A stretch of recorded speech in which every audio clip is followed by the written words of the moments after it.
Hello everyone.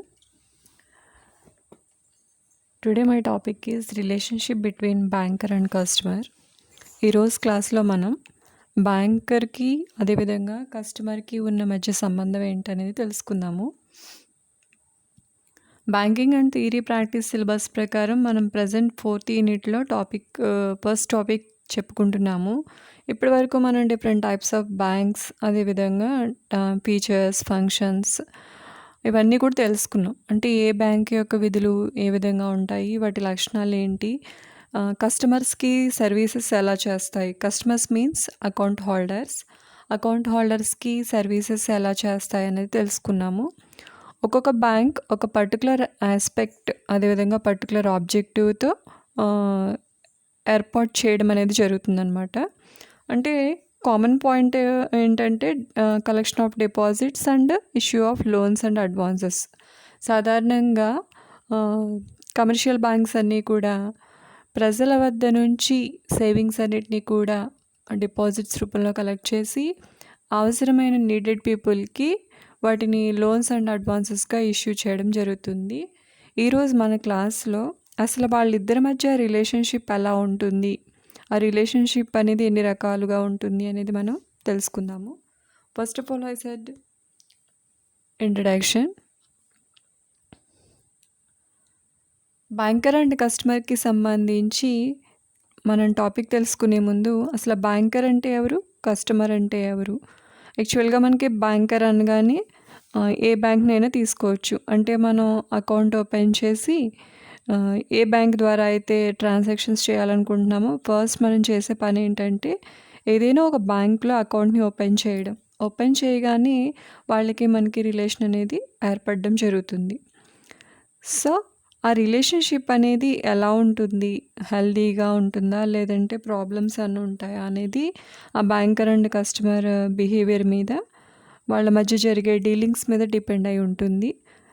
Okay, so ఇంట్రడక్షన్లో మనం చెప్పుకుంటున్నది ఏంటంటే banker and customer or two sides of A coin. అంటే ఒక కాయిన్కి మనం బొమ్మ బొరుసు ఉంటాం కదా, హెడ్ అండ్ టైల్, అవి ఎంత ఇంపార్టెంటో అదేవిధంగా మనకి ఈ బ్యాంకర్ అండ్ కస్టమర్ ఇద్దరు కూడా సక్రమంగా వ్యవహరించినప్పుడే వాళ్ళ రిలేషన్షిప్ అనేది బాగుంటుంది. ప్లస్ ట్రాన్సాక్షన్స్ కూడా స్మూత్గా సక్సెస్ఫుల్గా జరగడానికి ఛాన్సెస్ ఉంటాయి. The success and survival of banking business rests on harmonious relationship and mutual trust between these two parties. Two parties means banker and customer. Customer means account holder.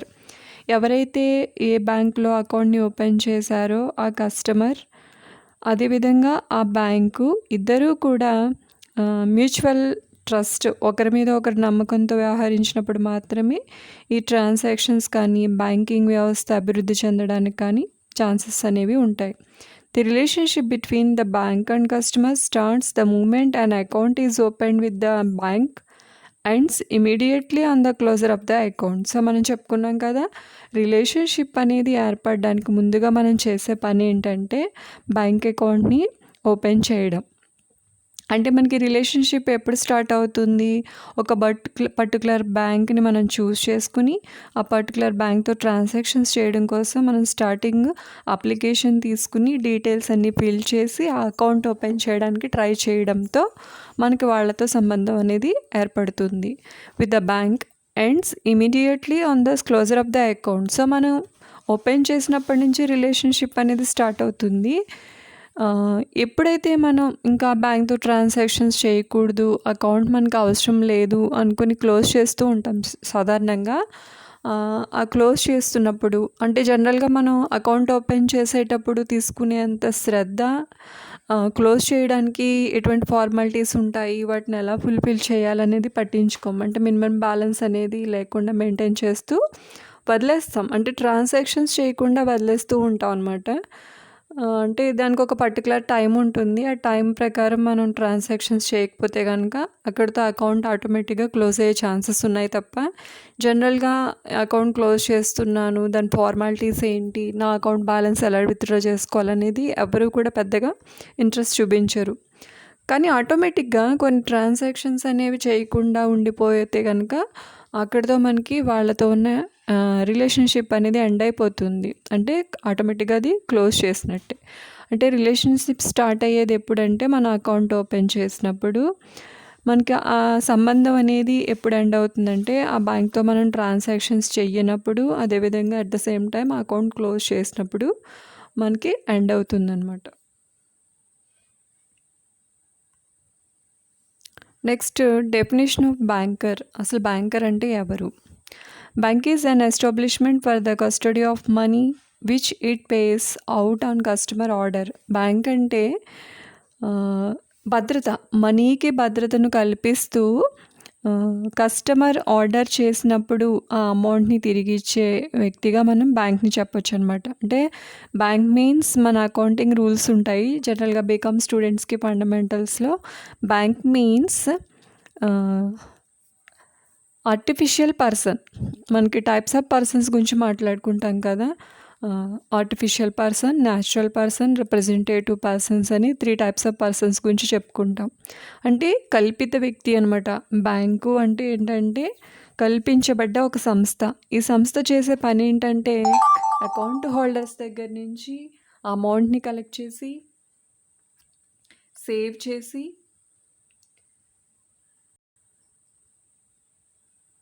మనకి అంటే account holders ఎవరైతే ఉన్నారో వాళ్ళు order చేసినప్పుడు వాళ్ళు order చేసింది ఎంతైతే ఉందో అంత సఫిషియెంట్ బ్యాలెన్స్ బ్యాంక్లో ఉందో లేదో చెక్ చేసి ఆ అమౌంట్ని ఇచ్చే వ్యక్తిని మనం ఏమని చెప్పొచ్చు అంటే బ్యాంక్ అని చెప్పొచ్చు. To constitute a customer there should be some recognisable course or habit of dealing in the nature of regular banking business. ఇక్కడ మనకి ఇదొక రికగ్నైజబుల్ కోర్స్ అని చెప్పొచ్చు, లేదంటే హ్యాబిట్ ఆఫ్ డీలింగ్ అని చెప్పొచ్చు.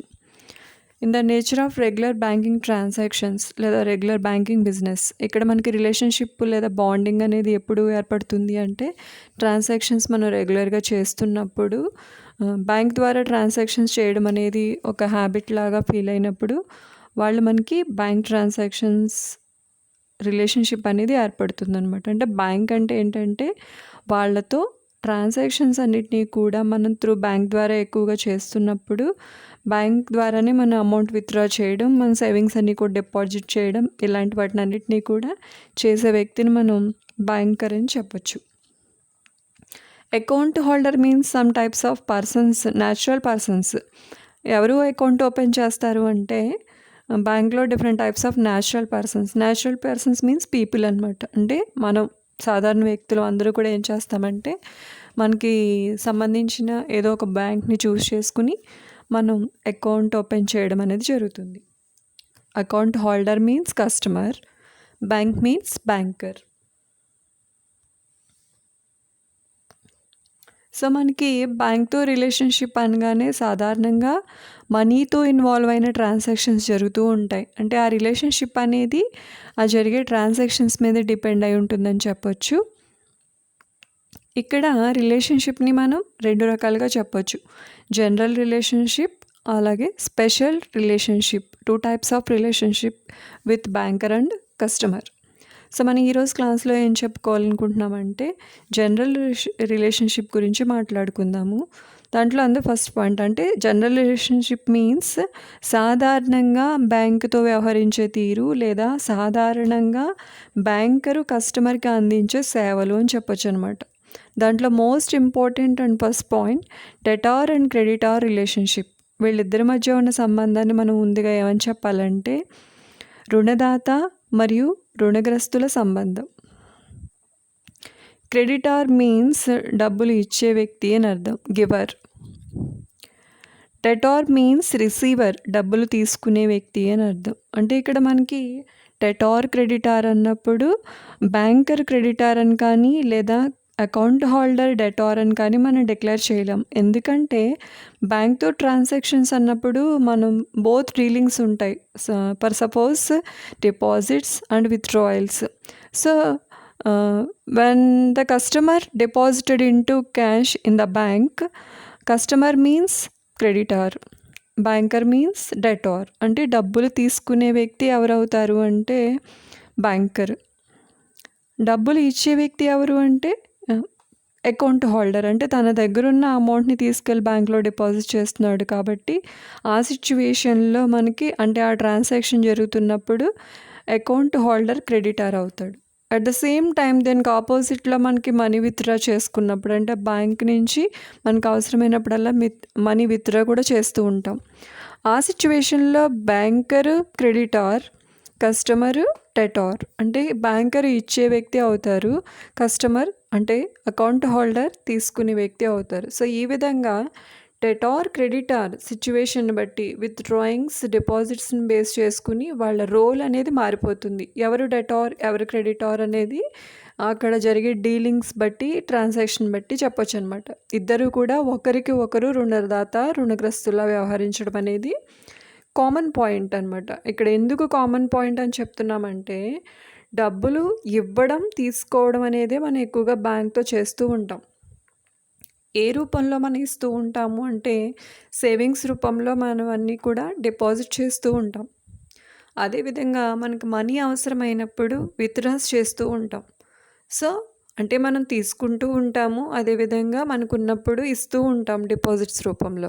At the same time banker కూడా మన దగ్గర ఉన్నప్పుడు తీసుకుంటూ ఉంటారు. అదేవిధంగా మనకు అవసరమైనప్పుడు మనం ఆర్డర్ చేసినప్పుడు మనకి అమౌంట్ ఇవ్వడం జరుగుతుంది కాబట్టి, ఆ సిట్యుయేషన్ బట్టి వాళ్ళ రోల్ అనేది అంటే డెటారా, క్రెడిటారా అనేది మారుతూ ఉంటుందన్నమాట.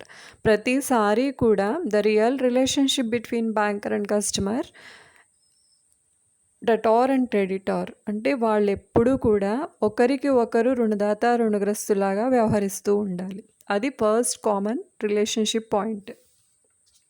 సో, దాంట్లో మనకి ఈ డిమాండ్ అంటే రుణదాత, రుణగ్రస్తుడు అనేది రిలేషన్‌షిప్ అనేది కరెక్ట్‌గా ఉండాలి అంటే కనుక ఇప్పుడు మన రిలేషన్‌షిప్ ఎలా ఉంటుందని మాట్లాడుకోవడంతో పాటు, ఆ బాండింగ్ కానీ, ఆ రిలేషన్‌షిప్ కానీ పర్ఫెక్ట్‌గా బ్యాంక్‌తో జరగాలి. అంటే మనకి ఎటువంటి డిస్ప్యూట్స్ ఉండకుండా ఉండాలి అంటే గనక, మనకి కొన్ని రూల్స్ అండ్ రెగ్యులేషన్స్ ఉంటాయి. దాంట్లో ఫస్ట్ వన్ ఏంటంటే వీటిని స్పెషల్ ఫీచర్స్ అని చెప్పుకోవచ్చు. అంటే మనం పైన చెప్పుకుంటున్న డెటార్ అండ్ క్రెడిటార్ రిలేషన్‌షిప్ అనేది పర్ఫెక్ట్‌గా జరగడం కోసం ఉన్న ఫీచర్స్ అనమాట. దాంట్లో ఫస్ట్ ఏంటంటే demand for payment is necessary. Demand చేసినప్పుడు అంటే మనకి పేమెంట్ చేయాలంటే గనక మనం డిమాండ్ చేయాలి. సో, డిమాండ్ చేయడం అంటే నా డబ్బులు నాకు ఇవ్వు, నా అకౌంట్‌లో ఉన్నాయి అని చెప్పేసి మనం ఓరల్‌గా అడగడం కాదు. మనం బ్యాంక్‌తో చేసే ప్రతి ట్రాన్సాక్షన్‌కి కూడా కొన్ని ఫార్మాలిటీస్ ఉంటాయి. అదేవిధంగా కొన్ని మనం డాక్యుమెంట్స్ కూడా ఫిల్ చేయడం ఉంటుంది. లైక్ విత్‌డ్రాయల్ ఫామ్ అనమాట. అంటే మనం ఎలా డిమాండ్ చేస్తాం? ఒక విత్‌డ్రా ఫామ్‌ని ఫిల్ చేసి మన అకౌంట్ డీటెయిల్స్, మన నేమ్ ఇవన్నీ నోట్ చేసి మనం ఏ రోజు అడుగుతున్నాము అంటే మనం ఒక పర్టిక్యులర్ డేట్, ఇయర్, మంత్ వీటన్నిటిని మెన్షన్ చేస్తూ అదేవిధంగా మనకి ఎంత అమౌంట్ కూడా కావాలో తెలియచేస్తూ మనం డిమాండ్ చేయాలి. ఓకే. డిమాండ్ చేసినప్పుడు దాన్ని ఆర్డర్ అంటారు. ఆర్డర్ చేసినప్పుడు బ్యాంక్ వాళ్ళు ఎందుకు దాన్ని ఫాలో అవ్వాలి అంటే గనక మన డబ్బులు సేవింగ్ అకౌంట్స్‌లో వాళ్ళ దగ్గర డిపాజిట్ అయ్యి భద్రంగా ఉన్నాయి కాబట్టి మనం అడిగినప్పుడల్లా ఇస్తూ ఉండాలన్నమాట. సో, ఇక్కడ మనం పేమెంట్ నెసెసరీ అన్న వర్డ్ ఎప్పుడు యూజ్ చేస్తాము? మనం ఆర్డర్ చేసినప్పుడు మాత్రమే వాళ్ళు పేమెంట్ చేస్తారు. సో, మనం బ్యాంకుకి వెళ్ళకుండా అసలు మనం విత్‌డ్రాయల్ ఫామే ఫిల్ చేయకుండా ఉంటే వాళ్ళు అసలు పేమెంట్ అనేది చెయ్యరు. ఎప్పటికీ కూడా బ్యాలెన్స్ అనేది అలా స్టాండ్‌గా ఉండడం అనేది జరుగుతుంది. Next one demand must be made only at a proper place, proper time. Second one demand must be made only at a proper time. Time means banking timings అనమాట. The demand to repay the amount must be made by customer only within banking hours. మనకి banking timings అనేవి ఉంటాయి. ఎప్పుడు పడితే అప్పుడు వెళ్ళి నీ దగ్గర నేను అకౌంట్లో డబ్బులు దాచాను మీ బ్యాంక్‌లో, నా డబ్బులు నాకు ఇవ్వండి అంటే ఇవ్వరు కదా. Demand with in banking hours, only within banking hours అంటే బ్యాంకు పనిచేసే సమయాలలో మాత్రమే మనం అడగాలి. జనరల్‌గా వర్కింగ్ డేస్ ఉంటాయి, హాలిడేస్ ఉంటాయి. సో, సండే కానీ పబ్లిక్ హాలిడేస్ కానీ తీసుకున్నాం అనుకోండి, వర్క్ అనేది జరగదు అక్కడ. ఆ టైంలో మనం ఆర్డర్ చేయలేము అంటే డిమాండ్ చేయలేము. నెక్స్ట్ ఇంకొక ఇంపార్టెంట్ ఏంటంటే వర్కింగ్ అవర్స్. సో, రెగ్యులర్‌గా కొన్ని డేస్ వీక్లీ ఒక 5 డేస్, 6 డేస్ వర్క్ జరుగుతుంది ఓకే. కానీ మళ్ళీ వాటికి టైమింగ్స్ 10-1 లేదా 10-1:30. సో, మార్నింగ్ 10కి స్టార్ట్ అయినప్పుడు 1:30 వరకు ఉంటుంది. నెక్స్ట్ 1:30 నుంచి 2:30 కానీ 2 కానీ లంచ్ అవర్. ఆఫ్టర్ 2-5 ఆర్ 2-4 మళ్ళీ ఆఫ్టర్నూన్ సెషన్ ట్రాన్సాక్షన్స్ అనేవి జరుగుతూ ఉంటాయి. సో, ఇలా చూసుకుంటే మనకక్కడ వర్కింగ్ డేస్‌లో అడగడం చాలా ఇంపార్టెంటు. అదేవిధంగా వర్కింగ్ అవర్స్‌లో కూడా అడగడం ఇంపార్టెంటు. మనం ఆఫ్టర్ వర్కింగ్ అవర్ వెళ్ళి నీ అకౌంట్‌లో నేను డబ్బులు దాచాను నీ బ్యాంక్‌లో నాకు ఎలా అయినా సరే ఇవ్వాలని డిమాండ్ చేస్తే గనక ఇచ్చే అవకాశం అనేది వాళ్ళకి లేదు. అసలు అడిగే రైట్స్ అనేవే అకౌంట్ హోల్డర్‌కి ఉండవనమాట.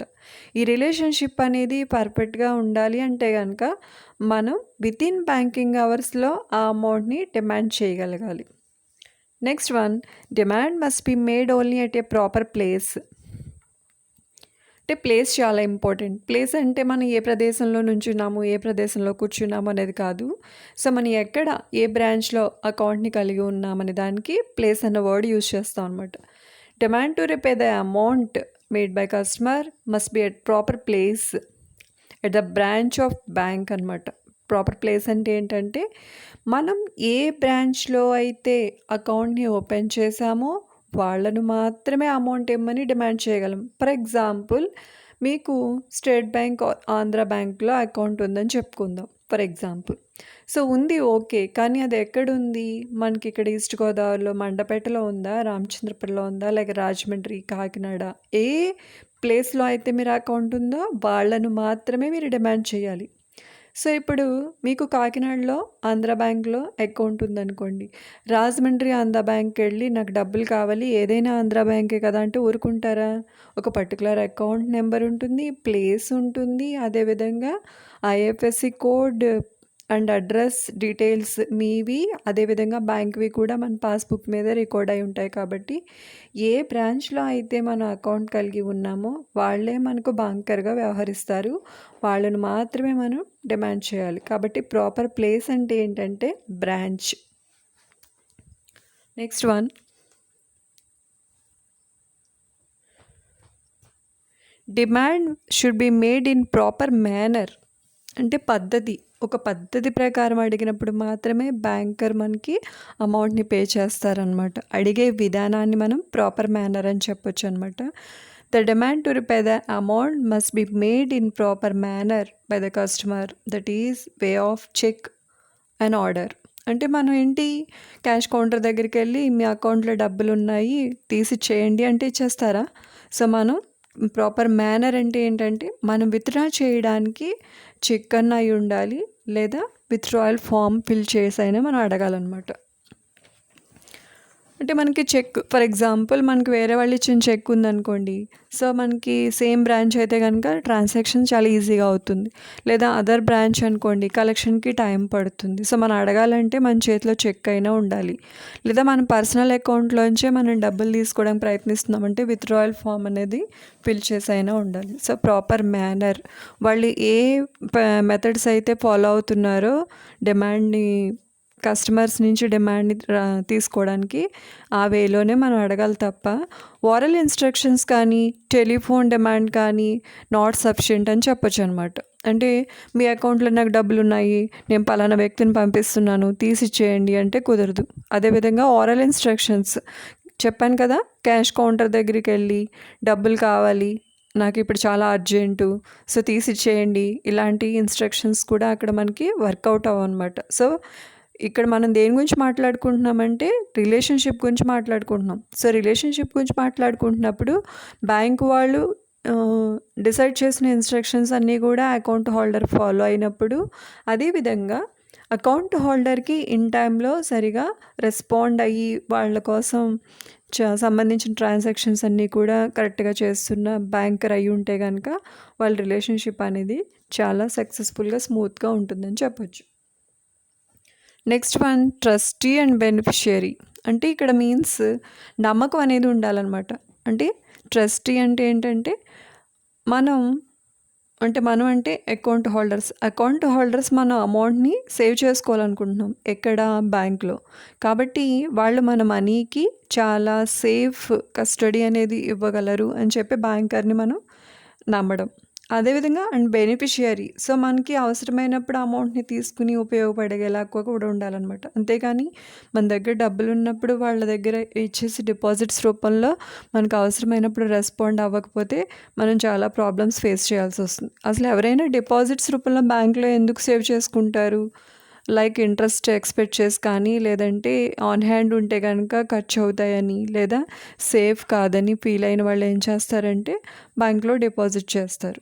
సో బ్యాంక్లో డిపాజిట్ చేసినప్పుడు అనుకోకుండా అన్ఎక్స్పెక్టెడ్ థింగ్స్ కావచ్చు, డిఫరెంట్ టైప్స్ ఆఫ్ నీడ్స్ కావచ్చు, మనకు అవసరమైనప్పుడు మళ్ళీ ఆ మనీ ఆ వ్యక్తి అంటే బ్యాంకరు ఇచ్చేలాగా ఉండాలన్నమాట. Customer continues to be the owner of his assets deposited with the bank as a trustee. అంటే అసెట్ అంటే like current asset, cash means current asset. So తన దగ్గర ఉన్న కరెంట్ అసెట్ని తీసుకెళ్ళి బ్యాంకర్ని నమ్ముతున్నాడు అని అర్థం. It is the duty of banker to take care of the lockers and their contents. అంటే ఆ అమౌంట్ అంతా కూడా భద్రపరచడం, లేదంటే గోల్డ్ కూడా కొంతమంది లాకర్ తీసుకుని సేవ్ చేసుకుంటూ ఉంటారనమాట. సో ఏదేమైనప్పటికీ కూడా ఒక కస్టమర్ అంటే అకౌంట్ హోల్డర్కి సంబంధించిన ప్రాపర్టీస్కి రక్షణ కల్పిస్తున్నాడు. అది ప్రైమ్ రెస్పాన్సిబిలిటీ ఆఫ్ బ్యాంకర్. అతని ఫస్ట్ విధి ఏంటంటే కస్టమర్స్ అందరి దగ్గర నుంచి సేకరించిన అమౌంట్ని భద్రపరచడం అనేది చాలా అవసరం అన్నమాట. భద్రపరుస్తారు అనే నమ్మకం అనేది కస్టమర్కి ఉండాలి. Next one, principal and agent. Principals means about authorised person అని చెప్పొచ్చు అనమాట. Banker also acts an agent of his customer. యాక్చువల్గా ప్రిన్సిపల్ ఎవరికడు అంటే కస్టమర్ అవుతారు. సో కస్టమర్ ఆదేశాల మేరకు బ్యాంకు వాళ్ళు వర్క్ చేస్తున్నట్టు, అంటే ఒక ఏజెంట్గా వ్యవహరిస్తారు అని చెప్పొచ్చు. Number of agency functions like buying and selling of securities on behalf of customers, collection of cheques and makes payment of various dues on behalf of his customer. అంటే కస్టమర్కి సపోర్ట్గా కస్టమర్ తరపున అంటే అకౌంట్ హోల్డర్ తరపున అతనికి సంబంధించిన విధులన్నిటినీ నిర్వహించే ఏజెంట్గా వ్యవహరించడం అనేది జరుగుతుంది. ఏజెంట్ అంటే ఏంటి? ప్రతినిధి, చెప్పిన పని చేసే వ్యక్తి అని చెప్పొచ్చు. ప్రిన్సిపల్ అంటే ఆదేశాలు జారీ చేసే వ్యక్తి అని అర్థం. సో మనం ఏం ఆదేశాలు జారీ చేస్తామంటే డిపాజిట్ ఫామ్ ఫిల్ చేసి మన అమౌంట్ని డిపాజిట్ చేయాలనుకుంటున్నాం అనుకోండి. సో నా దగ్గర అమౌంట్ ఉంది, నేను మీ బ్యాంకులో డిపాజిట్ చేయాలనుకుంటున్నాను అనేది మీరు ఆదేశిస్తున్నారు. సో మీరు ఆదేశించే వ్యక్తి. సో వెంటనే వాళ్ళు ఏం చేస్తారంటే ఆ అమౌంట్ తీసుకుని మీ అకౌంట్లో డిపాజిట్ అయ్యేలాగా ట్రాన్సాక్షన్స్ అంతా కూడా రికార్డ్ చేయడం జరుగుతుంది. నెక్స్ట్ మళ్ళీ విత్డ్రా చేసినప్పుడు, సో నాకు అమౌంట్ కావాలి అని చెప్పి విత్డ్రాయల్ ఫామ్ ఫిల్ చేసి డిమాండ్ చేస్తున్నారు. అంటే మీ ఆదేశాల ప్రకారం బ్యాంకు వాళ్ళు వర్క్ చేస్తున్నారు. కాబట్టి అకౌంట్ హోల్డర్కి బ్యాంకుకి ఉన్న సంబంధాన్ని ప్రిన్సిపాల్ మరియు ఏజెంట్ సంబంధం అని కూడా చెప్పొచ్చు. Next, mortgage and mortgagor. అంటే తాకట్టు పెట్టుకునే వ్యక్తి లేదా తాకట్టు తీసుకునే వ్యక్తి అని చెప్తాం కదా. అంటే జనరల్గా చూడండి, మన ప్రాపర్టీస్ ఏమైనా కూడా అవసరమైనప్పుడు బయట తనఖా పెడుతూ ఉంటాం. తనఖా పెట్టినప్పుడు తర్వాత ఏంటి, మన దగ్గర అమౌంట్ ఉంటే కనుక అమౌంట్ పే చేసేసి దానికి సంబంధించిన ఇంట్రెస్ట్ కూడా ఉంటే పే చేసేసి సో మనం ఆ ప్రాపర్టీస్ని రిలీజ్ చేసుకుంటాం. సో అలాగే బ్యాంక్ వాళ్ళు కూడా తనఖాదారులుగా వ్యవహరిస్తూ ఉంటారు, తనఖా పెట్టుకునే వ్యక్తిగా కూడా వ్యవహరిస్తూ ఉంటారనమాట. Banker as security for loan. అంటే లోన్స్ తీసుకున్నప్పుడు ఏమవుతుంది, సెక్యూరిటీ మనం చూపించాలి. ఫర్ ఎగ్జాంపుల్ మీరు బ్యాంక్ దగ్గర నుంచి లోన్ తీసుకోవాలనుకుంటున్నారనుకోండి. సో ఏదో ఒక ష్యూరిటీ అనేది వాళ్ళకి కావాలి. హౌస్ లోన్ తీసుకుంటే హౌస్కి సంబంధించిన డాక్యుమెంట్స్ అక్కడ పెట్టవలసి ఉంటుంది. అదే ఫర్ ఎగ్జాంపుల్ ఒక వెహికల్ లోన్, కార్ లోన్ కానీ లేదంటే బైక్ లోన్ కానీ తీసుకున్నారనుకోండి, ఆ డాక్యుమెంట్స్ +1 కీ వాళ్ళ దగ్గర పెట్టుకోవడం అనేది జరుగుతుందన్నమాట. సో అంటే వాళ్ళు తాకట్టు పెట్టుకుంటున్నారు, కుదువా అంటారు అన్నమాట తెలుగులో. తాకట్టు పెట్టుకుంటున్నారు అని అర్థం, తీసుకుంటున్నారు. సో తర్వాత మీరేం చేస్తారంటే దానికి సంబంధించిన అమౌంట్ ఇంట్రెస్ట్ పే చేయడం జరుగుతుంది. అంటే అకౌంట్ హోల్డర్స్ అనమాట. అకౌంట్ హోల్డర్స్ ఏం చేస్తారంటే అసలు ప్లస్ వడ్డీ పే చేస్తూ ఓవరాల్గా ఆ బాకీని తీర్చుకుంటే ఫైనల్గా డాక్యుమెంట్స్ కానీ లేదంటే వెహికల్స్కి సంబంధించిన కీస్ కానీ బ్యాంక్ నుంచి మళ్ళీ తిరిగి తీసుకోవడం అనేది జరుగుతుంది. సో ఇన్ టైంలో ఇన్స్ట్రక్షన్స్ ఫాలో అవ్వడం చాలా అవసరం అనమాట. సో అంటే ఏంటి, ఇన్ టైంలో లోన్ పే చేయాలి, ఎందుకంటే దానికి ఒక డ్యూ టైం అనేది సెట్ చేస్తారు కాబట్టి. లేదంటే రెస్ట్రిక్షన్స్ మారిపోయే ఛాన్సెస్ ఉంటాయి. సో ఈ రిలేషన్షిప్ అనేది పర్ఫెక్ట్గా ఉండాలంటే ప్రతి చోట కొన్ని ఇన్స్ట్రక్షన్స్ ఉంటాయి, కొన్ని రూల్స్ అండ్ రెగ్యులేషన్స్ ఉంటాయి. వాటిని ఖచ్చితంగా కస్టమర్ ఫాలో అవ్వాల్సిందే. Next, lessor and lessee. The relationship between banker and as lessee and his customer as lessor is established when a customer kept his valuable ornaments and article in a locker for safe custody. అంటే వీళ్ళ relation ఎలా ఉంటుందంటే valuable ఐటమ్స్ని save చేసుకున్నప్పుడు, అంటే ఇందాక చెప్పుకున్నాం కదా మనం, లాకర్ తీసుకుని వాళ్ళ వాల్యుబుల్ ఆర్నమెంట్స్ ఏమైనా సేవ్ చేసుకుంటే కనుక వాటిని ఖచ్చితంగా సేఫ్గా ఉంచాలి. అంటే లాకర్లో కొన్ని ఐటమ్స్ పెట్టడం వల్ల డ్యామేజ్ అవుతాయని కానీ, ఆ పెట్టే విధానం ప్రాపర్గా లేనప్పుడు కస్టమర్కి నష్టం జరిగే అవకాశం కానీ ఉండే ఛాన్సెస్ ఉన్నాయన్నమాట. అలా లేకుండా నెసరీ ప్రికాషన్స్ అనేవి తీసుకోవాలన్నమాట. ఆ ప్రాపర్టీ కూడా ఎక్కడ డ్యామేజ్ అవ్వకుండా, ఆర్నమెంట్స్ కానీ ఆర్టికల్స్ కానీ పాడవకుండా ఉండేలాగా ప్రికాషన్స్ తీసుకోవాల్సిన రెస్పాన్సిబిలిటీ ఎవరికి ఉందంటే బ్యాంకర్కి ఉంది. యాస్టీస్ ఆ ఆర్నమెంట్స్ కానీ లేదంటే ఆర్టికల్స్ కానీ యాస్టీస్ అవి ఏ స్టేజ్లో ఉండగా అక్కడికి తీసుకురావడం జరిగిందో అదే విధంగా మళ్ళీ తిరిగి అప్పగించవలసిన బాధ్యత బ్యాంకర్కి ఉంటుంది. ఫర్ ఎగ్జాంపుల్ క్యాష్ అనుకోండి, మనం డిపాజిట్ చేసేటప్పుడు 500 రూపీస్ నోట్స్ కానీ 200 రూపీస్ నోట్స్ కానీ డిపాజిట్ చేసాం అనుకుందాం. కానీ విత్డ్రా చేసేటప్పుడు 100s తీసుకోవచ్చు, లేదంటే 1000s తీసుకోవచ్చు, లేదా 2000s తీసుకోవచ్చు. ప్రజెంట్ 1000 నోట్స్ లేవు. సో ఇలా కరెన్సీలో మనకి తీసుకునేటప్పుడు ఇచ్చేటప్పుడు నో ప్రాబ్లం, అక్కడ మనం టోటల్ అమౌంట్ అనేది సెట్ అయితే సరిపోతుంది. కానీ ఆర్నమెంట్స్ అదేవిధంగా ఆర్టికల్స్ విషయంలో యాస్టీజ్ మనం ఏ ఆర్నమెంట్స్ అయితే అక్కడ భద్రపరుచుకున్నామో వాటిని మళ్ళీ మనకి తిరిగి ఇచ్చే రెస్పాన్సిబిలిటీ అనేది బ్యాంక్ వాళ్ళు తీసుకోవడం జరుగుతుంది. Next last one, other relations. Banker acts also merchant when he advises the customer to on financial matters and help in issue new capital. అంటే అడ్వైజెస్ కూడా ఇవ్వడం జరుగుతుందనమాట. అంటే ఇలా చేయండి, ఇలా చేస్తే బాగుంటుంది అనే హెల్పింగ్ నేచర్ పాయింట్ ఆఫ్ వ్యూలో కూడా కొన్ని ట్రాన్సాక్షన్స్ ఉంటాయి. Next, banker also assumes role of guarantor by issuing letter of credit to customer. అంటే ఇంకా అదర్ రిలేషన్స్ అంటే క్రెడిట్ ఫెసిలిటీ అవైలబుల్ చేశారనుకోండి, మనం బ్యాంక్ ఓవర్ డ్రాఫ్ట్ అంటాం, తెలుసు కదా. అంటే ఒక కస్టమర్కి అంటే ఒక అకౌంట్ హోల్డర్కి క్రెడిట్ కార్డ్స్ ఇష్యూ చేస్తున్నారంటే గ్యారంటీ ఇస్తున్నారని అర్థం. ఆ క్రెడిట్ కార్డ్స్ ద్వారా మనకి అమౌంట్ లేకపోయినా కూడా విత్డ్రా చేసుకునే ఛాన్స్ ఉంటుంది. ఎప్పుడైతే అమౌంట్ డిపాజిట్ అవుతుందో ఆ డిపాజిట్ అయిన వెంటనే వాళ్ళందరికీ పేమెంట్స్ అనే చేయాల్సిన రెస్పాన్సిబిలిటీ బ్యాంక్ వాళ్ళు తీసుకుంటారు. సో ఈ విధంగా ఓన్లీ మన ఆర్నమెంట్స్ కానీ క్యాష్ కానీ సేవ్ చేయడం మళ్ళీ మనకి తిరిగి ఇవ్వడం మాత్రమే కాకుండా అదర్ సర్వీసెస్ని కూడా ప్రొవైడ్ చేస్తూ, సో ఈ బ్యాంకర్ అండ్ కస్టమర్ రిలేషన్షిప్ అనేది చాలా సక్సెస్ఫుల్గా జరగడానికి మెయిన్ ట్రాన్సాక్షన్స్ అనమాట. ఇవి రెగ్యులర్గా మనం బ్యాంక్తో చేసే ట్రాన్సాక్షన్సే కాబట్టి దీన్ని జనరల్ రిలేషన్షిప్ అని పిలుస్తారు. ఇవి కామన్ అనమాట, అంటే ఇవి కామన్ సర్వీసెస్ అనమాట. బ్యాంక్ ప్రొవైడ్ చేస్తున్న కామన్ సర్వీసెస్ అన్నీ కూడా ఈరోజు మనం మాట్లాడుకున్నాం. అదేవిధంగా special transactions, special services by the banker అనేది అనదర్ టాపిక్. అది మనం నెక్స్ట్ క్లాస్లో తెలుసుకుందాం. అంటే కామన్గా చేసే ట్రాన్సాక్షన్స్ కూడా కాకుండా స్పెషల్గా చేసే సేవలు ఎలా ఉంటాయి, వాటి వల్ల బ్యాంకర్కి కస్టమర్కి రిలేషన్షిప్ ఎలా ఉంటుందనేది మనం నెక్స్ట్ క్లాస్లో తెలుసుకుందాం. Okay, thank you.